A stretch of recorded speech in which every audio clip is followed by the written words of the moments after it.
Kung totoong wala kang kasalanan, pare, at totoong naniniwala ka na ikaw ay malinis, pare, lumabas ka dyan. Lumabas ka dyan. Pumunta ka doon kung saan yung nag-aakusa sa'yo. Ikalangal dyan na, sige.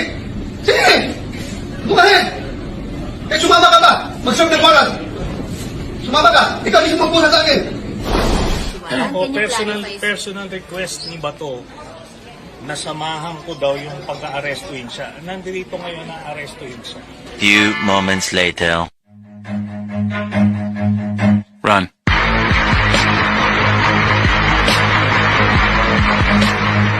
Run. Kinumpirma ni Senate Sergeant-at-Arms Mau Aplasca na magkasama sina Senator Bato de la Rosa at Senator Robin Padilla paglabas ng Senado kanina madaling araw. Based dun sa reports, si Senator Robin Padilla ang nagmaneho nung SUV na sinakyan ni Bato dahil hindi ini-inspect yung mga sinasakyan ng mga senador. Parehas lang naman yun. Kung warrant nilang dala, di galing din sa ICC, hindi kami papayag. May busis ng masa tayo ngayon sa ating YouTube. Yes or no lang. Kalat na kalat ito na si Senador Robin Padilla ang nagtakas o mano kay Senador Bato at may napaulat na balita na posibleng iyong nangyaring putukan ay diversion tactic nila ni SP Cayetano. Kaya dapat bang managot si Robin Padilla at SP Cayetano sa pagtakas ni Bato ng obstruction of justice? Yes or no? At tatalakayin natin ito, mga kapatid, dahil dinanindigan talaga ni Padilla. Hindi kriminal si Bato. Nakalimutan yata ni Robin Padilla na siya'y senador, hindi huwes. Magawa ng batas, hindi mag-interpret at maghusga batay sa kanyang damdamin. Tatalakayin natin ito, samahan ninyo ko.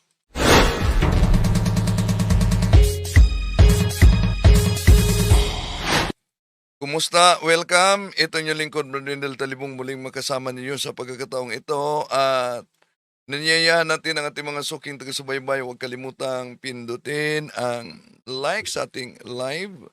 At huwag din kalimutang mag-subscribe. At pindutin ang bell button para updated kayo mag-comment at i-share ninyo. Kung saan man kayo ngayon napaabot o nagsubaybay sa iba't ibang panig sa ating bansa o sa iba't ibang bansa sa ating mundo, pwedeng i-comment ninyo kung saan kayo nakabase para alam natin kung saan napaabot ang ating talakayan ngayon. Nako, kalat na kalat ang videong ito. Nung nangyari ang putukan, may videong kumalat na si Senador Loren Legarda, tinanong kuha ba umano sa CCTV? At sabing dapat i-secure ang CCTV. At yun din ang sabi ni Senador Jinggoy. Secure lang daw yung CCTV. General, I just want to know, sino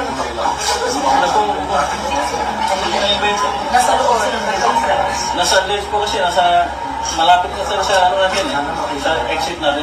Nakuha ng CCTV. Baka may makuha itago niyo yung CCTV.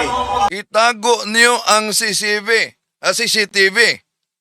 Pwedeng ma-interpret ito na, abay, merong hindi gusto makita sa mata ng publiko, sa mata ng otoridad na nag-imbestiga. Bakit kaya? Narinig ninyo.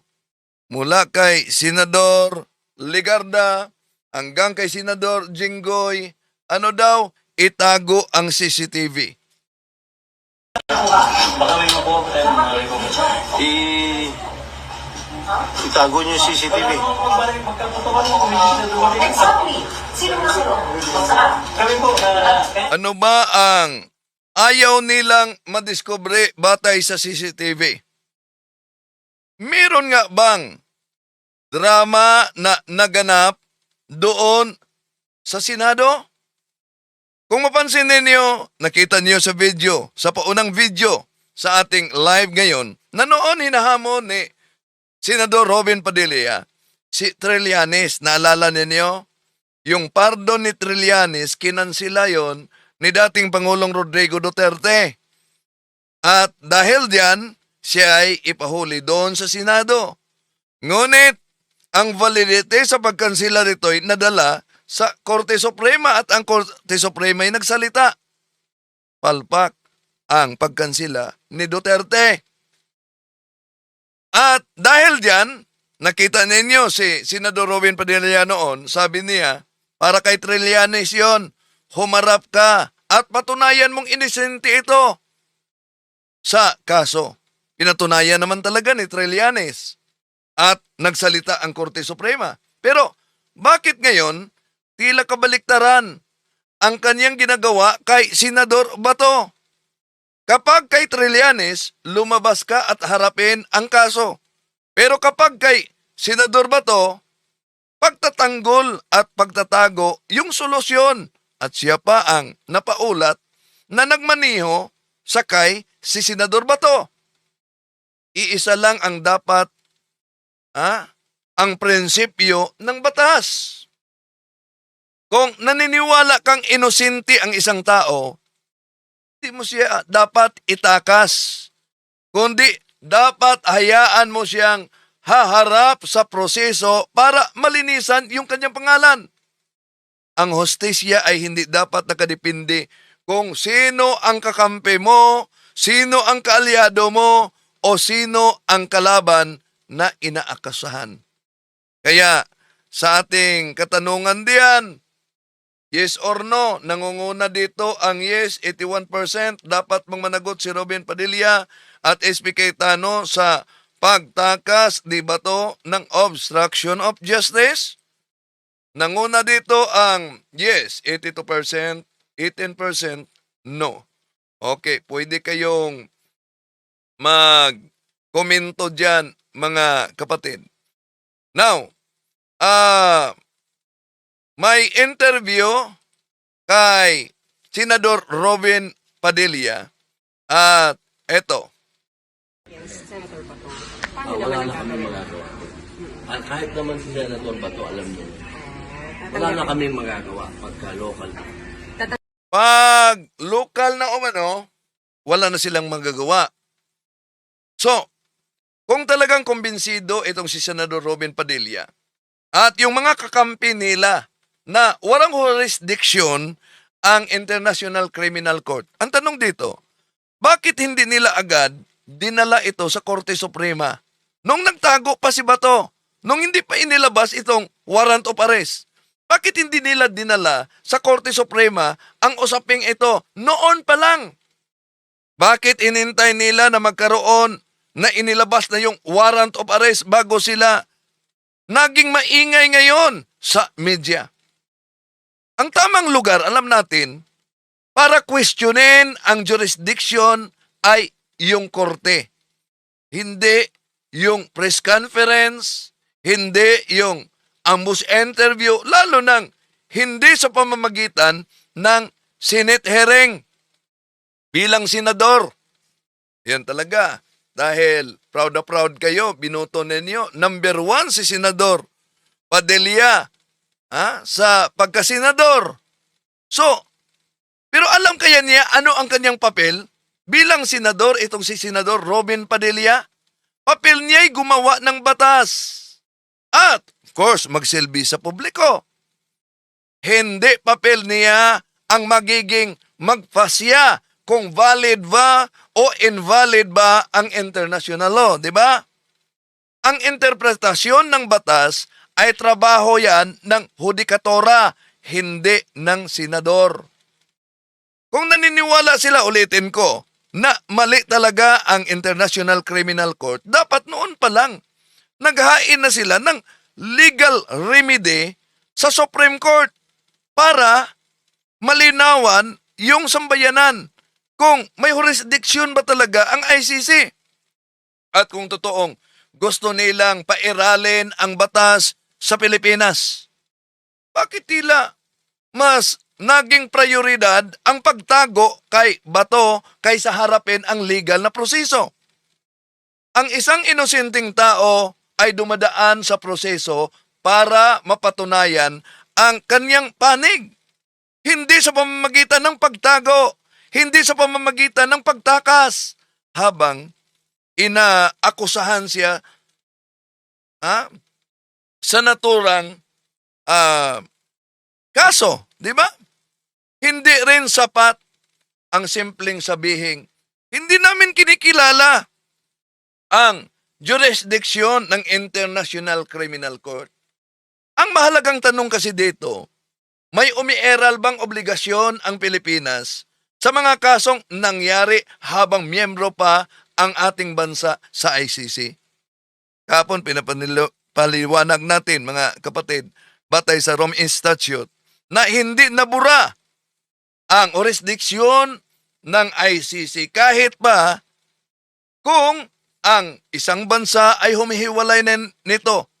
Kung ang pangyayari o kaso ay nangyari noong miyembro pa ang naturang bansa, lalo na ang Pilipinas. Yun ang nangyari kay Bato at kay dating Pangulong Rodrigo Duterte.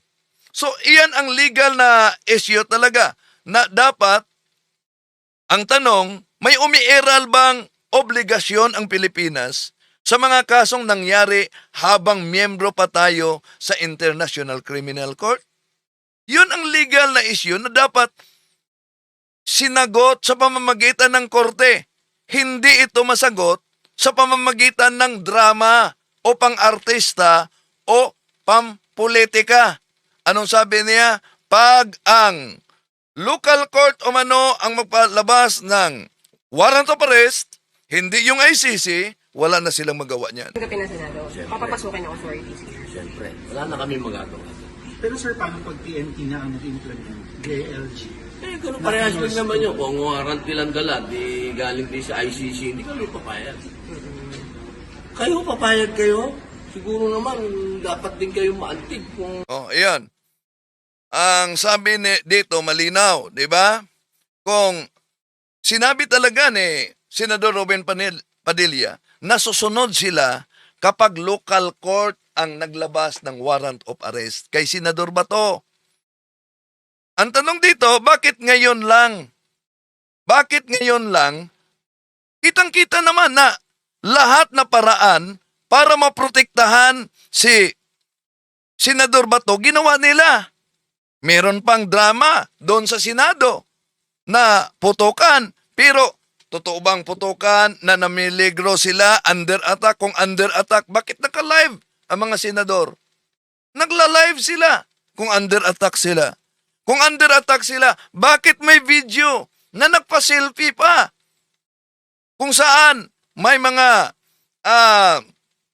bakas sa putukan, doon sa Senado, nagpa-selfie.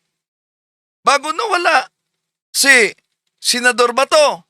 So, kung tunay na may tiwala sila sa proseso ng batas bilang mga senador na gumagawa ng batas, hindi yung pagtatago o pag-iwas ang unang hakbang, kundi ang pagharap sa tamang investigasyon, sa tamang proseso.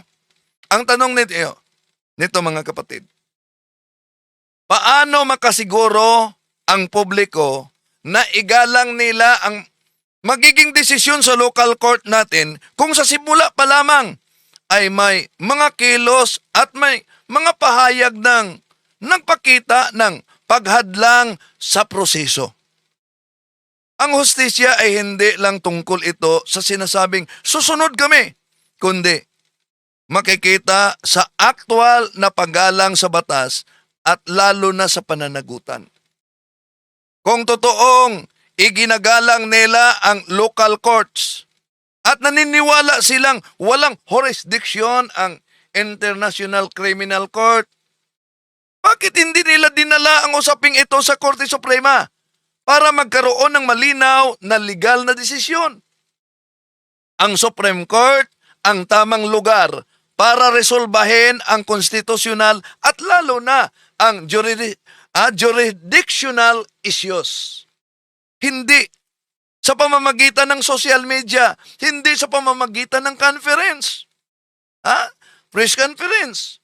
So kaya, maraming mga nagtanong, umiiwas ba sila sa pagpunta sa Supreme Court para questionin ang jurisdiction ng ICC dahil baka magiging katulad sa naging desisyon ng Korte Suprema sa mga usapin ni Duterte na hindi pumapabor sa kanilang sariling interpretasyon? Okay, tuloy natin. Dayuhan yan. Sayang naman yung pagka-Pilipino natin. May Senado pa tayo. Siguro. Sir, may mga nagsasabi lang na analyst na paano naman yung mga Pilipino. Sandali muna, no? Sinabi dito ni Senador Robin Padilla na hindi sila papayag na huliin si Senador Bato kapag ang ICC warrant ang dala ng PNP o kaya NBI. So, malinaw na nagkakaroon ng tanong tungkol sa paggalang sa proseso ng batas. Hindi trabaho ng isang senador na pigilan o hadlangan ang pag-serve ng warrant of arrest habang may umiiral na legal process. Ang pag-question sa legalidad, lalo na sa warrant of arrest, ay dapat dinadaan ito sa korte. Hindi sa pagtatago, hindi sa pagprotekta o kaya'y sa pagtulong na maitakas ang lalo na ang tao na may hinaharap na kaso. Kapag may warrant, tungkulin ng law enforcement ang magpatupad nito at tungkulin din ng akusado na humarap at gamitin ang legal remedies para harapin doon sa hukuman at patunayan na siya inosente.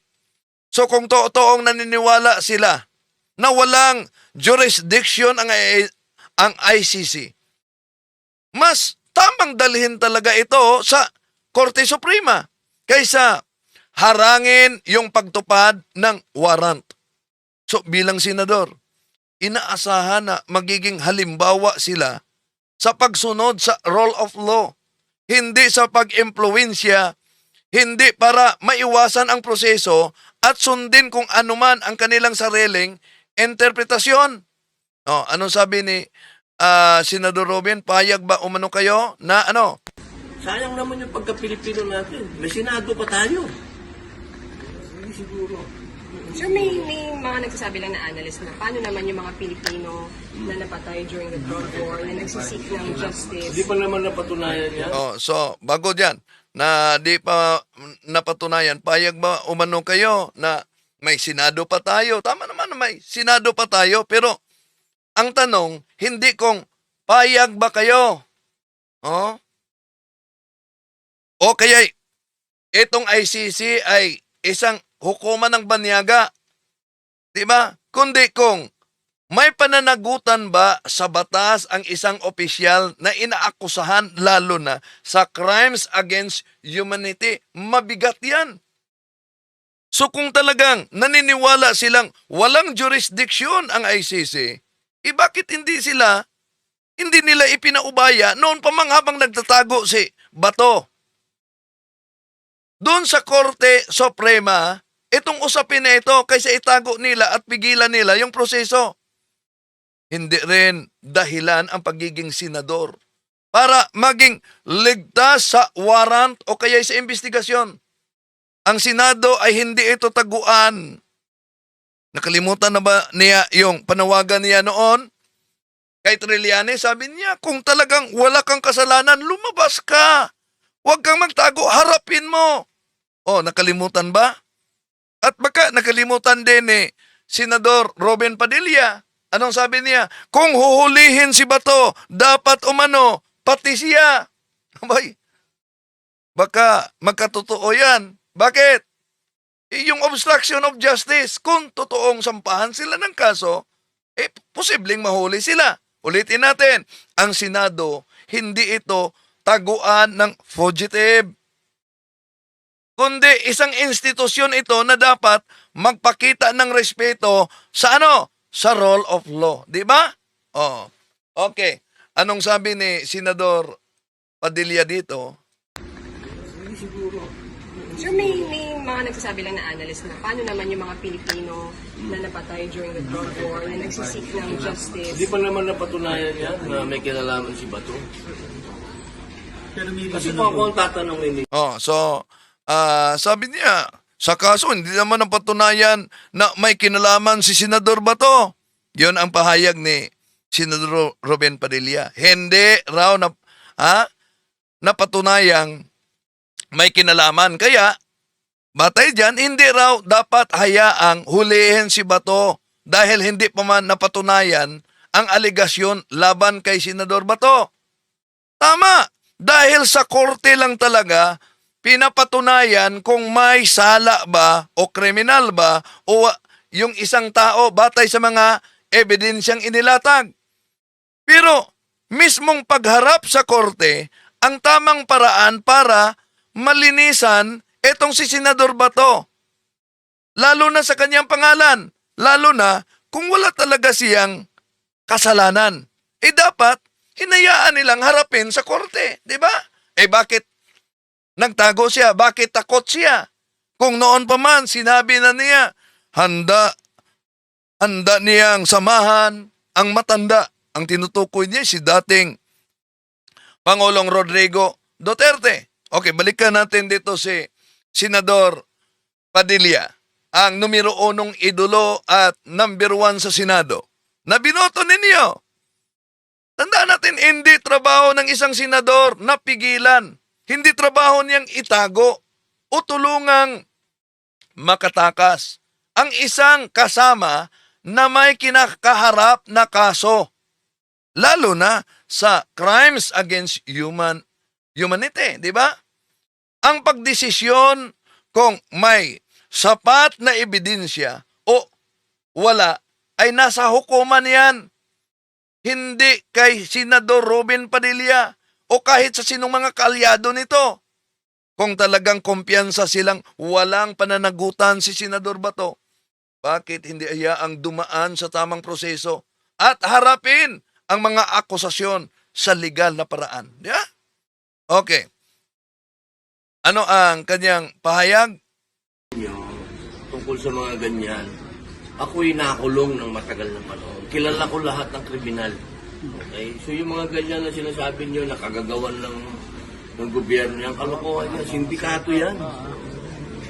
Pero sir, sabi ng Okay. Yan. Anong sabi niya? Ayon kay Senador Robin Padilla, dati siyang nakukulong, kaya kilala niya umano yung lahat ng mga kriminal at alam niyang mga sindikato ang gumagawa ng krimen. Hindi ang gobyerno. Pero hindi sapat na yung pagiging ex-convict mo o personal na karanasan para hadlangan yung proseso ng batas. Diba? So, yung pananagutan ni Senador Bato, hindi sapat yung karanasan mong dahil kilala mo yung mga kriminal, dahil naging ex-convict ka, hadlangan na lang yung pananagutan ni Senador Bato. Hindi opinyon o karanasan ang magpasya kung may pananagutan ba o wala. Kundi, batay talaga ito sa ebidensya at batay sa tamang paglilete sa korte. Kung talagang walang kasalanan itong si Senador Bato, mas dapat harapin niya ang proseso upang malinawan ang lahat kaysa pigilan, itakas, at itago si Senador Bato. Okay, tuloy natin. Meron pa siyang pahayag dito. kasi sa warrant nila may reasonable grounds daw to believe na involved si Senator Bato as Davao City Police. Sabihin mo nila yan kay Putin tsaka kay Netanyahu. Hindi ba kayo insulto? Pilipino lang ang ginaganyan nila. So, sandali. Alam niyo, si Senador Robin Padilla, bilang senador, mayroon siyang researcher. Bago siya nagsalita, dapat nakabatay sa research niyan. Bakit? Sabi niya na bakit Pilipino lang ang ginaganyan umano? How about si Putin? How about si Netanyahu? Mali yung argumento na yan, na Pilipino lang. Di ba niya na-research? Di ba niya alam na pinupuntarya din ng ICC etong si Putin, etong si Netanyahu? May mga kaso rin laban sa ibang leader sa iba't ibang bansa. Halimbawa, si Vladimir Putin na binanggit ni Senador Robin Padilla, may arrest warrant din mula sa ICC kaugnay sa aligasyon sa Ukraine. Si Benjamin Netanyahu ay iniimbestigahan din kaugnay sa pangyayari sa Gaza. Hindi batayan ang nasyonalidad, kundi kung may reklamong isinampa ba at may mabigat bang ebidensyang sinusore yung korte. So, kahit maman may debate tungkol sa jurisdiksyon ng ICC, hindi trabaho ng politiko na pigilan ang proseso o magtago o itago yung akusado. Ang tamang lugar para questionin ang legalidad ay ang korte. Hindi sa pamamagitan ng press conference, hindi sa pamamagitan ng media, hindi sa pamamagitan ng politika. Kung naniniwala sila, ulitin ko, na wala talagang kasalanan si Senador Bato, mas lalong dapat harapin nila yung proseso para malinawan ang publiko at mailabas kung ano ba talaga ang katotohanan. So, tuloy natin. Balikan natin ha. Diba, naalala ninyo ang pahayag ni Senador Robin Padilla na kung huhulihin daw si Bato, dapat isama siya. Sabi noon yan Senador Robin Padilla, kung hulihin ng ICC si Bato, dapat isama na rin siya. Pero ngayon, bakit napaulat na siya pa umano ang tumutulong para itago at mailayo si Senador Bato sa posibleng pag-aresto? Kung totoong nanindigan siya sa pagiging responsable, bakit hindi niya hinahayaan si Senador Bato na humarap sa proseso at litisin ang kanyang kaso at linisin ang kanyang pangalan sa tamang hukuman? Ang tunay na panindigan ay hindi ito pagtatago o pagtakas, kundi sa pagharap sa akusasyon at pagrespeto sa proseso ng batas. Okay, tuloy natin. Mga kapatid. At yung mga taga-ibang bansa, di nila maganyan. Sorry sir, tanong na lang namin ulit, baka natanong na sinamahan niyo po ba si Senator Bato overnight dito? Bakit sir? Baka nalulungkot siya. Ang tagal na kausap niya, mga ibon sa bundok, o at least may tao siyang kausap niya. What are you... So kung matagal ng mga kausap niya, mga ibon sa bundok, ibig ba sabihin nang nagtago si Senador Bato, alam na alam niya na sa bundok talaga ito? Pero may interview si Senador Bato na nag-disguise siya. Ibig sabihin, may buhok siyang inilagay. Pero na-discover yan nung nagpagasolina siya dahil nakilala siya sa kanyang busis. Okay. Tuloy natin. Your thoughts sir na nakabalik na siya sa Senado after 6 months? Siyempre, masaya ako. Kasi matatapos na yung mga paghahanap niyo sa kanya. Nandito na siya. Ang plano daw po niya ay magstay dito. In the meantime, yun din po ba yung parang maipapayo ninyo sa kanya? Yun kasi ang sinabi ni SP. Ang bago nating SP, si Senator Alan. So, yan. Sino ang masisi ngayon sa kaguluhan sa Senado? Sino ang nagpasakay kay Bato para makakuha ng boto sa kanilang kudita against Soto. Si bagong ISP, Alan Cayetano. Kaya kung si Alan Cayetano ang nagpasakay para makapasok sa Senado, sino kaya ang direktor para makatakas itong si Bato? Di kaya bahagi sa drama yung putukan na si Bato mismo'y kitang-kita sa video ng pasilpi pa? So kung totoo yung payo ni Senate President Cayetano na manatili si Bato sa Senado, bakit madaling araw pa isinakay na ito sa sakyan ni Robin Padilla ayon sa balita? Kung wala namang intensyong ilihim o ilayo si Senador Bato, bakit may kilos na tila pag-iiwas sa posibleng pag-aresto? Hindi ba't lalo nitong pinalakas yung pagduda na may ginagawang paraan para lang maprotektahan si Senador Bato? Bilang senador, tungkulin nilang igalang ang proseso ng batas. Hindi gumagawa ng mga hakbang na maaaring makita bilang pagtatago o pag-iwas o pagtakas sa pananagutan. Kung naniniwala silang walang kasalanan si Senador Bato, mas nakapabuti talaga na sanang harapin niya yung tamang legal na proseso kaysa gumawa sila ng mga aksyon na nagdudulot sa mga pagdududa sa publiko. Ya? Okay. Nagsalita si Senador Robin doon sa Senado. Mr. President, the gentleman from Nueva Ecija and Bicol region, Senator Robin Hood Padilla, is seeking the floor. I move that he be recognized, Mr. President.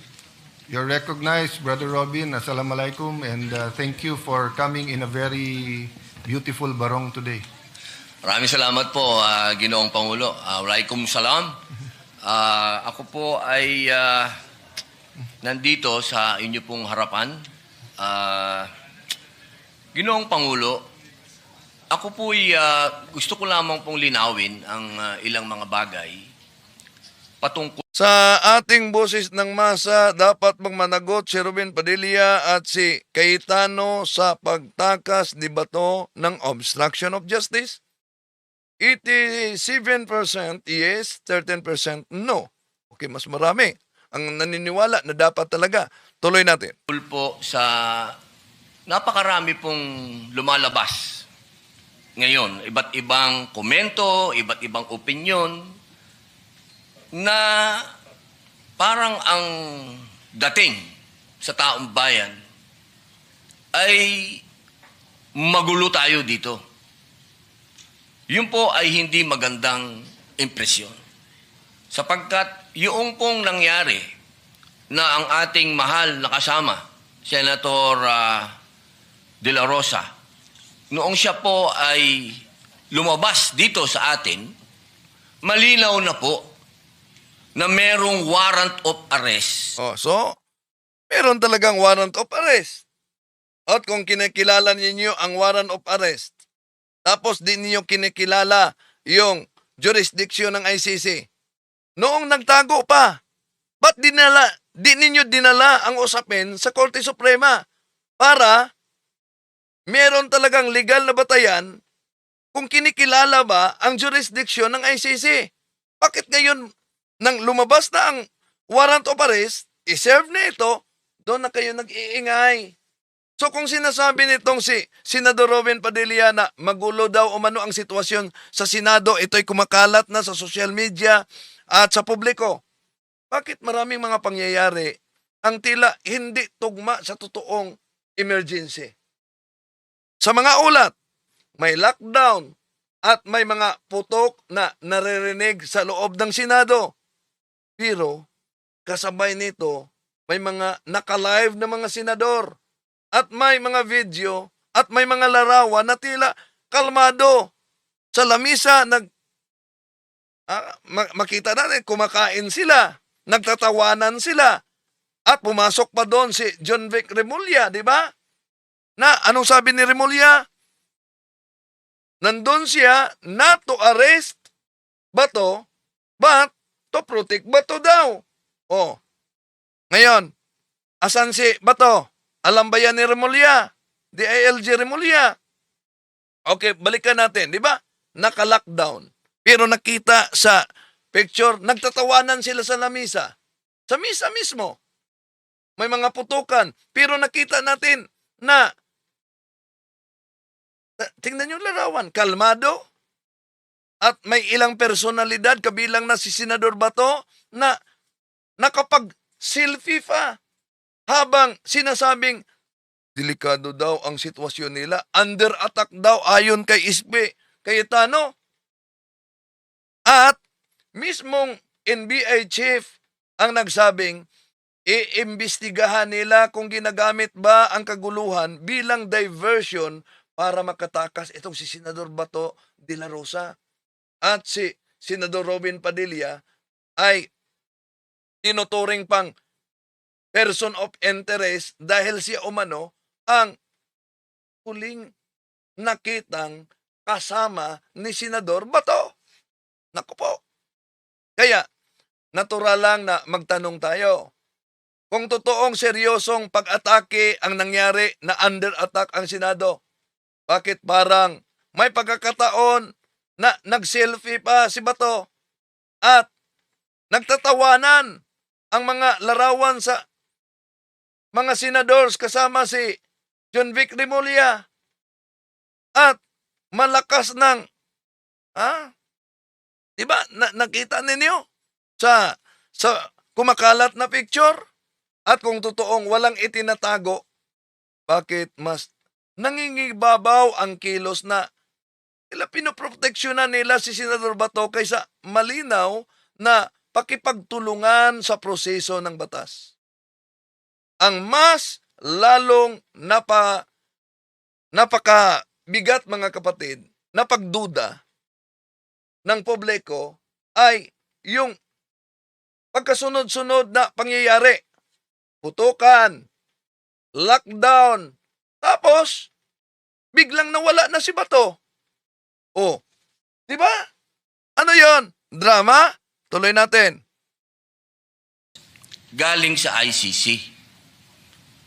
Kung nung mga panahon po dati ay kine-question siya, tinatanong siya kung bakit siya nagtago.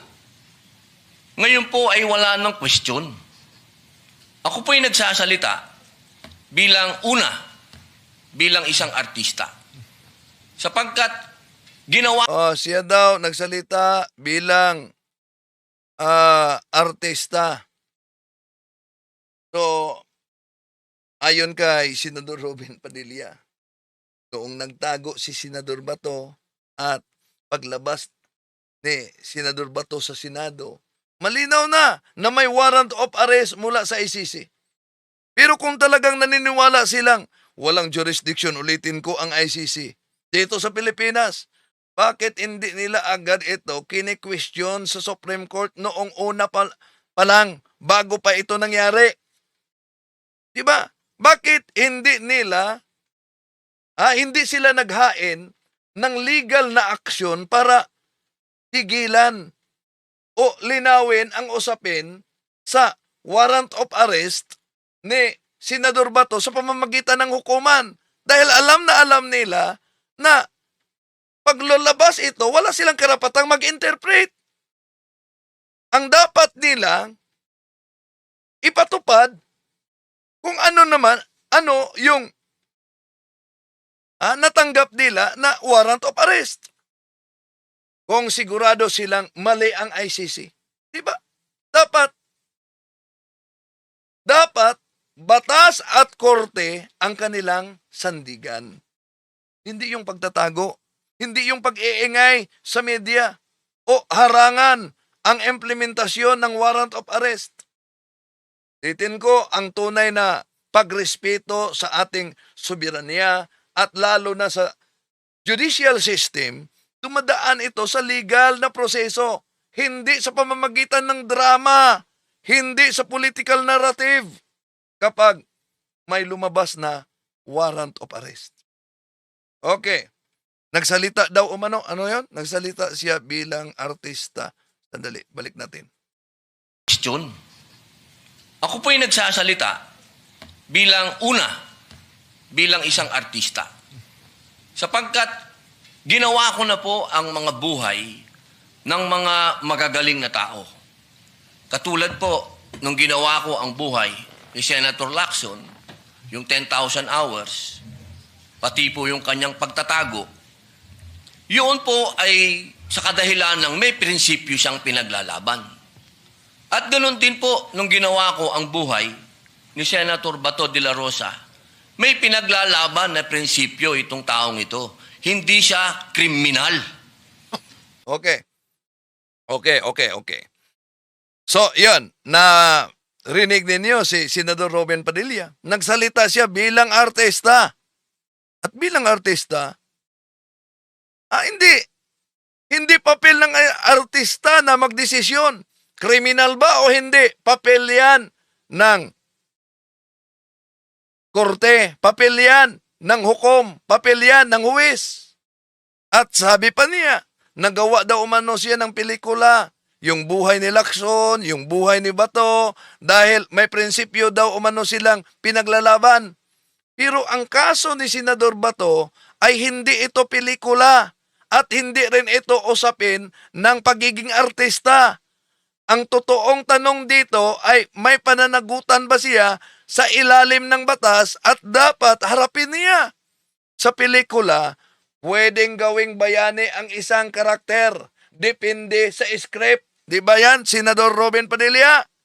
Pero sa totoong buhay, korte ang magpasya base sa mga ebidensya, base sa mga testimonya ng mga biktima at ng mga saksi.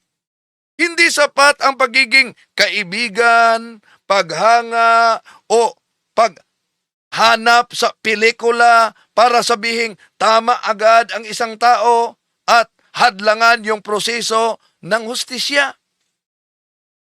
Bilang senador, mas mabigat ang tungkulin ni Senador Robin Padilla na igalang ang legal na proseso kaysa gawing emosyonal o personal ang usapin. Ang International Criminal Court at ang mga kaso laban kay Senador Bato ay hindi dapat ito idaan sa pamamagitan ng drama o sa pamamagitan ng pagiging kaibigan o pagiging kaalyado, kundi sa tamang paglilitis at sa pamamagitan ng due process. Anong sabi ni Senador Robin? Pinaglalaban. At ganoon din po, nung ginawa ko ang buhay ni Senator Bato de la Rosa, may pinaglalaban na prinsipyo itong taong ito. Hindi siya kriminal. So, hindi siya kriminal. Hindi kriminal si Senador Bato. Pero baka nakalimutan ni Senador Robin Padilla ang kanyang papel bilang senador. Hindi siya huwes para magdesisyon kung may sala ba o wala ang isang tao. Ang tamang lugar para malaman kung kriminal ba ito o inosente ba si Bato ay haharap siya sa hukuman. Kung saan ihaharap yung mga ebidensya at magkakaroon talaga ng patas na paglilitis.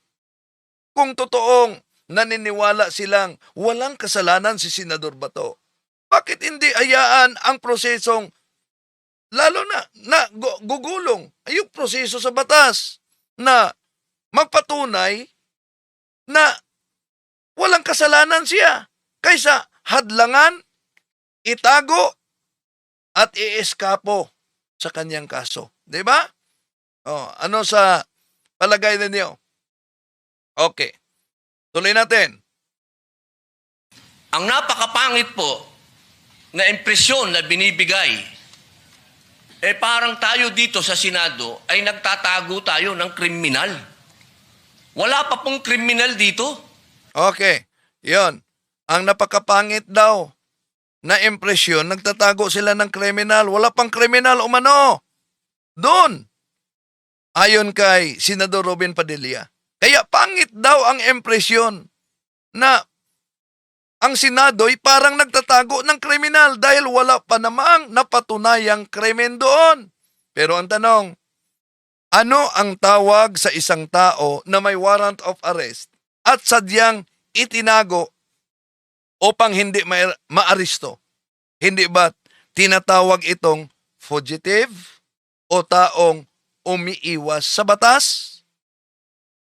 Di kailangan ng pinal na hatol bago sabihing may pananagutan sa pagharap sa korte.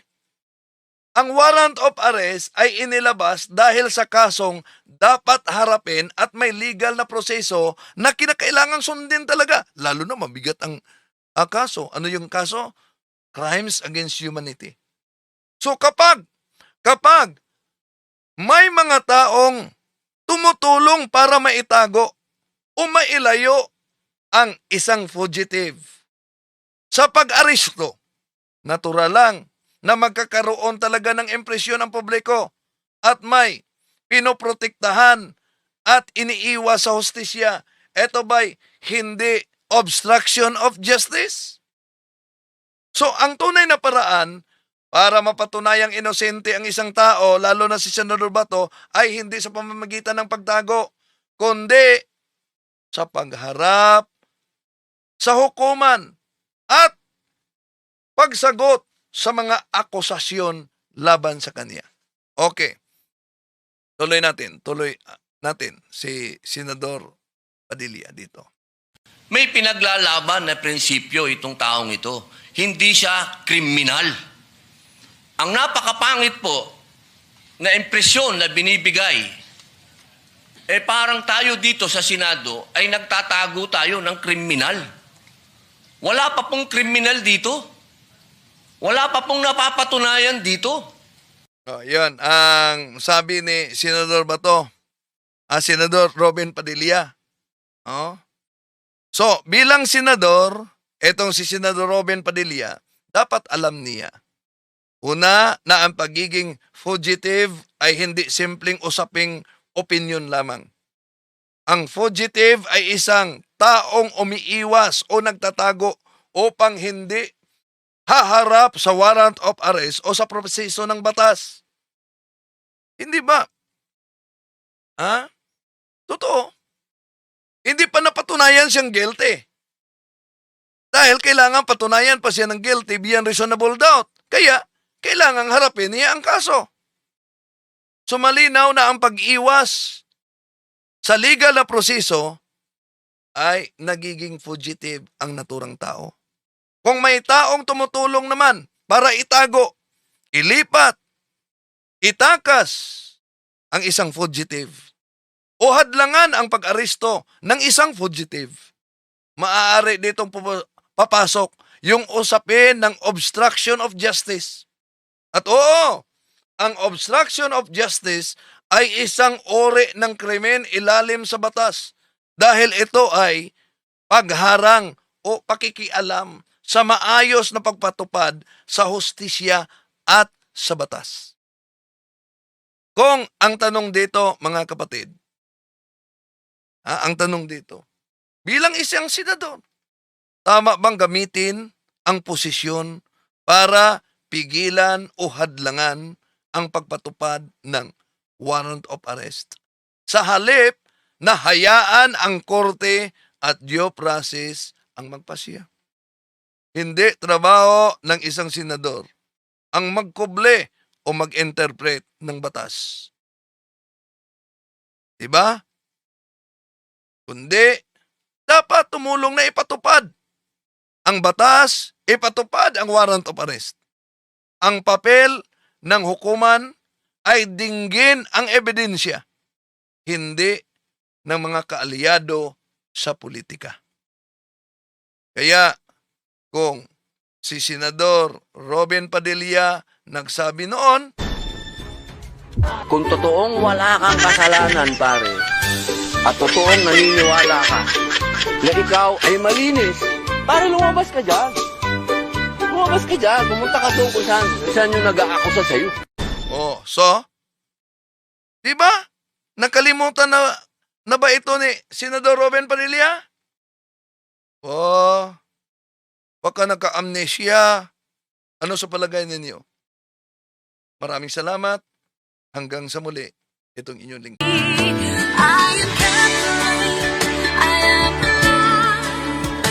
am the